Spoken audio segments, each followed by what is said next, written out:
I used to work as a night security guard at a small shopping mall on the outskirts of town. It wasn't a huge place, just a handful of stores, a food court, and a small movie theater. Nothing fancy, nothing special.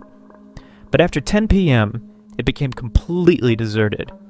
The shops closed, the parking lot emptied, and the only sources of light were the dim, flickering hallway lamps that hummed faintly in the silence. Most nights were uneventful. My only duties were to do a routine patrol every couple of hours, check the doors, and watch the security cameras. It was boring, but the pay was decent. I'd been working there for 3 months, and nothing had ever happened. No break-ins, no vandals, just silence. Until that night.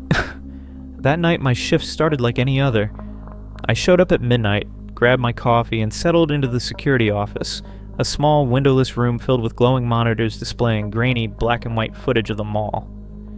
I did my first patrol around 12:30 a.m., walked the empty hallways, checked the doors. Everything was exactly as it should be.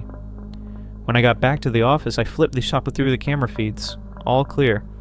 So I leaned back, sipped my coffee, and waited for the next round. Then at 2 a.m., I saw something that made my skin crawl. I was lazily flipping through the camera feeds when I noticed movement on camera 6. The hallway outside the children's clothing store. A figure, tall, thin, wearing a long, dark coat. He stood completely motionless, facing the store's display window. I frowned. No one had entered the mall. The main doors were locked automatically at midnight, and I hadn't heard any motion alerts at the entrances. So where the hell did he come from?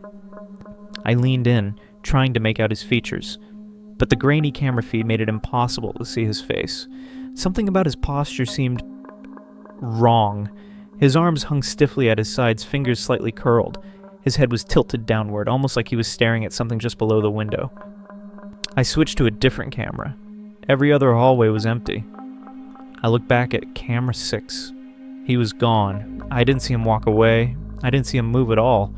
He was just gone. I grabbed my flashlight and stepped out into the hallway. The sound of my own footsteps echoed against the tiled floor, making the mall feel even bigger than it was. The air felt off, like when you enter a room and you know someone has just been there. I turned the corner and reached the children's store. The display window was empty except for a few mannequins dressed in tiny clothes. Nothing unusual. Then I saw the footprints. Bare footprints, leading from the display window to the middle of the hallway, and then just stopping. I felt a chill crawl up my spine. Wherever this guy had gone, he hadn't walked away. I turned slowly, sweeping my flashlight around. The hallway stretched out on either side of me, completely silent. The emergency exit doors were still locked. The air was still. And yet, I had the distinct feeling that I was being watched. I stood there for a moment, heart pounding, listening to the silence. Then somewhere in the distance, a light flickered. That was enough for me. I turned and headed back to the security room. Back in the security office, I quickly rewound the footage from camera 6. I scrolled back to the moment I first saw the figure. I pressed play. There he was, standing, motionless. Then, in a single frame, he turned. My stomach dropped. One moment he was facing the display window, the next his head was turned directly toward the camera, but the angle was wrong. His body never moved, only his head, like an owl. I stared at the screen, pulse hammering in my ears. I pressed play again, the lights flickered, and in the next frame, he was gone. No movement, no walking, no running, just gone. I turned up the volume on the recording. Maybe I had missed something. A footstep, breathing, anything. But what I heard made my stomach twist. When the lights flickered, the microphone picked up something, breathing, wet, ragged, right into the camera's microphone. It wasn't coming from the hallway. It was coming from the security room, from right behind me. I spun around in my chair so fast I nearly knocked over my coffee. Nothing. Just my empty office. The soft hum of the monitors, so warm in the red blinking light of the recording system. I sat there frozen, and unable to move for what felt like forever. Then the overhead lights flickered again.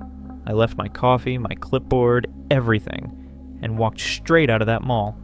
When my boss called me the next day, I told him I wasn't coming back, and I never did. But sometimes, late at night, when everything is quiet, I can still hear it, that breathing right behind me.